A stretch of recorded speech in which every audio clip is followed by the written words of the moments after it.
American couple while he campaigned to become the youngest state congressman, which really, if you want to know, irritated the hell out of me because he'd refused to have a baby before. Now, all of a sudden, it was a campaign plus. I told him to kiss my ass. Not that he hadn't kissed it before, but the context was different, you know? I made out like a bandit in the divorce settlement. Maybe I should feel guilty. I mean, it isn't exactly a feminist thing to do. Stand on your own 2 feet, make it with your own accomplishments, that kind of stuff. And actually, I do believe in all that. I just wanted to make Jason suffer. I wanted to punish him. Why? Because I caught him kissing my youngest sister Jennifer on New Year's Day while the rest of the family was in the den totally zonking out on bowl games. Jenny was 17 at the time. Well, being furious doesn't slow me down any. When I saw them in the dining room, I tiptoed away and found one of the disposable cameras we'd been using that day to record the occasion for Jason's campaign album.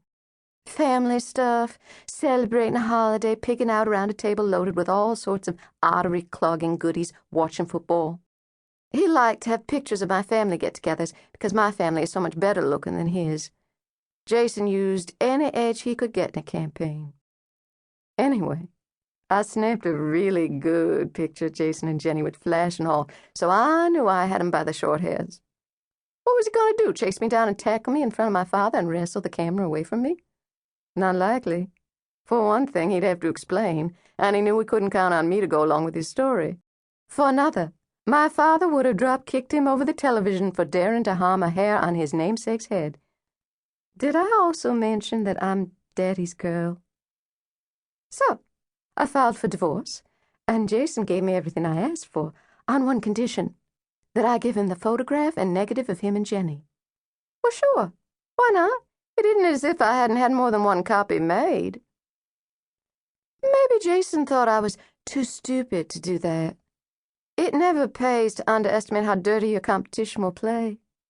For that reason, I really don't think Jason will do well in politics. I also told Mom that Jenny had let Jason kiss her. You didn't think I'd let the backstabbing little hussy get away with it, did you? Not that I don't love Jenny, but she's the baby of the family, and she thinks she should get anything and everything she wants. Occasionally, she has to be shown differently. I've also noticed that her name rhymes, too. Jenny Mallory.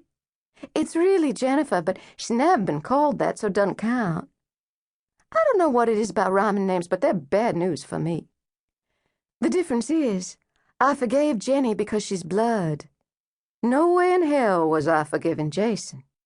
So Mom took care of Jenny, who tearfully apologized and promised to be a good girl, or at least show better taste, and my middle sister Sienna, who was in law school, handled the negotiations with Jason.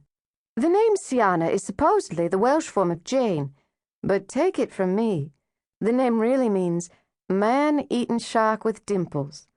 That's Sienna. With the Mallory women in action, the divorce went through in record time without Daddy ever finding out exactly why we were all mad at Jason. Not that he cared. If we were mad, then he was mad too on our behalf. Wasn't that sweet of him? What I got from Jason in the divorce settlement was a very nice little chunk of change, thank you. I also got the red Mercedes convertible, of course, but the money was the most important because of what I did with it. I bought a gym, a fitness center. After all, you go with your strength, and I know all about staying in shape. Sienna suggested calling it Blair's Beautiful Butts, but I thought that would limit the clientele and maybe give people the impression I also did liposuction. Mom came up with Great Bods, and we all liked it, so that's what the former Halloran's gym became. I blew a bundle on remodeling and refurbishing, but when I was finished, the place practically screamed high class.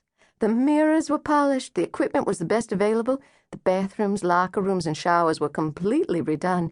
2 saunas and a lap pool were added, plus a private room for massage. A member of Great Bods had a choice of yoga, aerobic, Taebo, or kickboxing classes.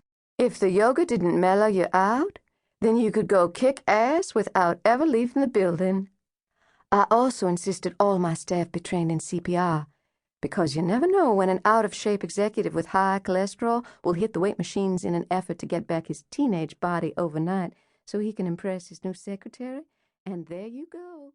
to keep listening to this audiobook. I've left you a link in the description so you can do it at no cost thanks to Audible's 30-day free trial.